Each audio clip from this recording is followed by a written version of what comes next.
अब हम एक्सट्रैक्ट्स देखते हैं फेयर वैल्यू थ्रू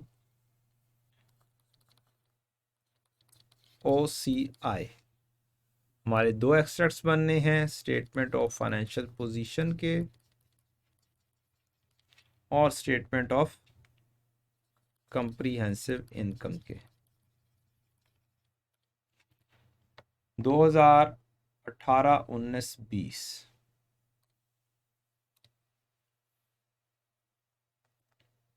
2018, 2019, 2020 में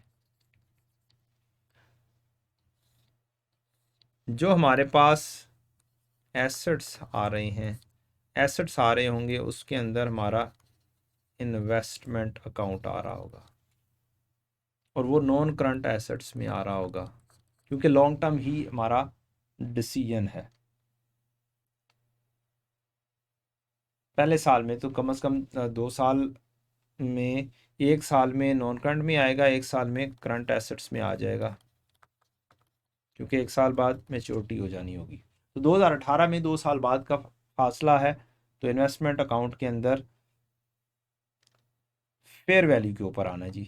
फेयर वैल्यू इन्वेस्टमेंट तो बड़ी आसान सी है, फेयर वैल्यू के ऊपर आ जाएगी। यहाँ पर 40,000 पहले साल में, 36,000 दूसरे साल में। क्वेश्चन से देख के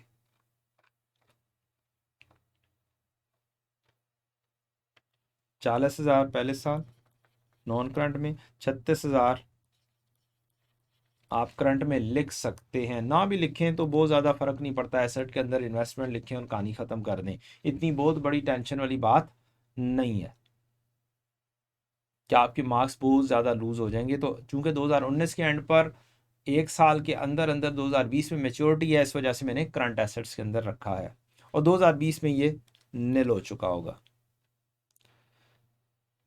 इसके अलावा फेयर वैल्यू थ्रू OCI है, तो यहाँ पर एक इक्विटी में आएगा फेयर वैल्यू रिजर्व। प्लस में भी हो सकता है और नेगेटिव में भी हो सकता है। सौखी के अंदर, लेकिन ज़्यादा चांसेस क्रेडिट होने के हैं, तो प्लस में होने के चांसेस ज़्यादा हैं। लेकिन हमारे क्वेश्चन के अंदर इसके उल्ट भी आ गया हुआ है। सौखी एक्सट्रैक्ट्स में हमने लेकर जाना है इंटरेस्ट इनकम। अच्छा जी, और क्या चीज़ जानी है? क्या फेयर वैल्यू गेन लॉस जाना है? नहीं, वो तो OCI के ज़रिए मूव होना है। तो लिहाजा हमारा जो CD वर्कआउट किया है हमने, वो डायरेक्टली भी वर्क किया और जनरल एंट्री भी की है। तो CD मैंने डायरेक्टली वर्कआउट आपको करवाया। एक CD और दूसरे CD का डिफरेंस लेंगे तो हमारा एक CD 2290 का आ जाएगा। ये इक्विटी का क्लोजिंग हो गया।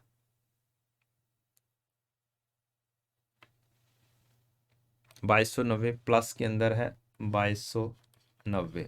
ये कैसे क्रिएट हुआ? जब एक एंट्री आएगी तो ही क्रिएट हुआ। OCI में फेयर वैल्यू रिजर्व, ये प्लस में भी हो सकता है, नेगेटिव में भी हो सकता है। मींस गेन प्लस में आ जाएगा और लॉस ब्रैकेट में आ जाएगी। तो यहाँ पर अगर मैं कहूँ कि 2290 मेरा क्रिएट हुआ, तो मेरा CD ये बन गया 2290। ये वाला मैं अब हाईलाइटिंग एक जैसी करके बता देता हूँ आपको।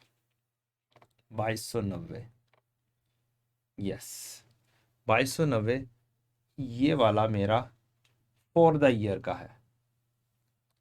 ये OCI में गया हुआ है और ये मेरा CD है 2290, जो मेरा फॉर द ईयर है वो सेम कलर से हाईलाइट हो गया और जो CD है वो मेरा ग्रीन कलर में लिखा हुआ। ठीक है जी। तो मैंने आपको डायरेक्टली CD कैलकुलेट करना सिखाया है। एक का डिफरेंस दूसरे का डिफरेंस लेंगे तो ये CD वर्कआउट होगा।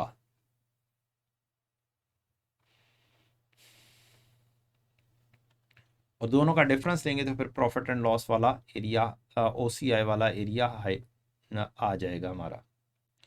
अच्छा जी, और इंटरेस्ट इनकम अब आपने देखनी है। इंटरेस्ट इनकम हमारी अमोर्टाइज कॉस्ट वाली सेम ही आनी है, 7510 और 8092, कोई चेंज नहीं है, ये हमने पढ़ा भी था। 7510 और 8092।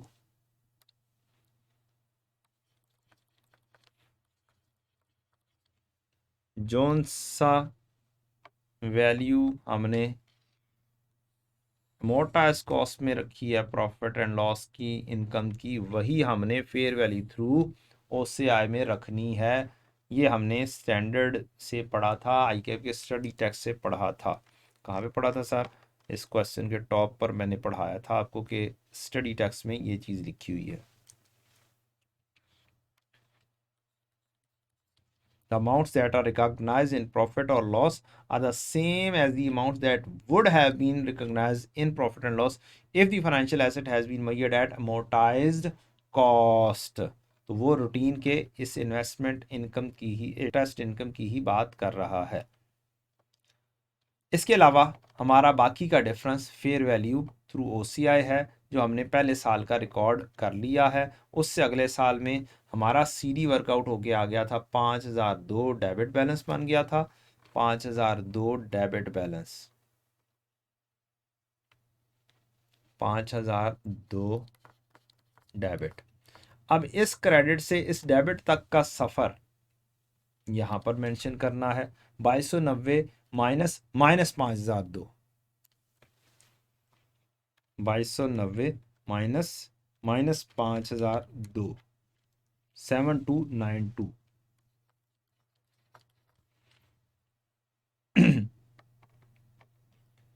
ये अब देखते हैं जी, ये हमारा लॉस हो रहा है। Fair value reserve investment credit, fair value reserve debit, ये हमारा लॉस हो रहा है, और लॉस को हम लिखते हैं ब्रैकेट में।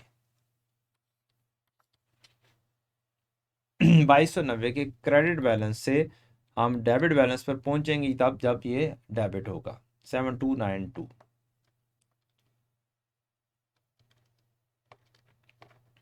अब इससे आगे, इससे अगले साल ये डिस्पोज ऑफ हुआ, तो डिस्पोजल के ऊपर जो गेन या लॉस है वो हमने लिखना है, बताना है फेयर वैल्यू गेन या डिस्पोजल के ऊपर गेन आया लॉस आया। तो हमने यहाँ पर लिखा हुआ है, एक 2000 का गेन ऑन डिस्पोजल आया, और दूसरा लॉस ऑन डिस्पोजल आया। तो दोनों हम लिख देंगे, फेयर वैल्यू रिजर्व वाला ट्रांसफ़र हो जाएगा प्रॉफिट एंड लॉस में, बैलेंस शीट से डायरेक्टली प्रॉफिट एंड लॉस में ट्रांसफ़र हो जाएगा। और अगर मैं आपको बताऊं क्रेडिट, और ये आ गया मेरा डेबिट,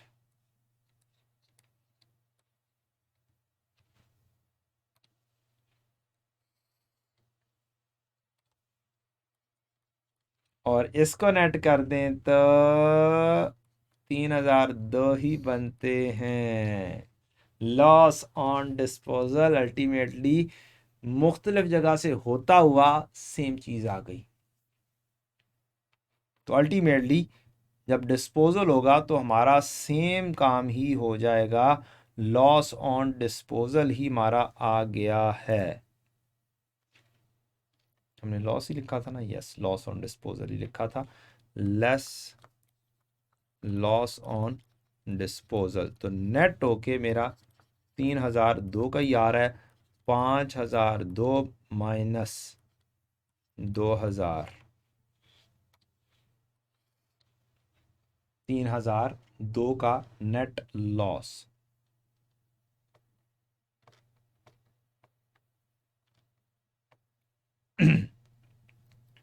और फेयर वैल्यू रिजर्व हमारा निल हो जाएगा, क्योंकि ये चीज़ ख़त्म हो गई है। फेयर वैल्यू रिजर्व में बैलेंस निल हो जाएगा, इन्वेस्टमेंट में बैलेंस निल हो जाएगा,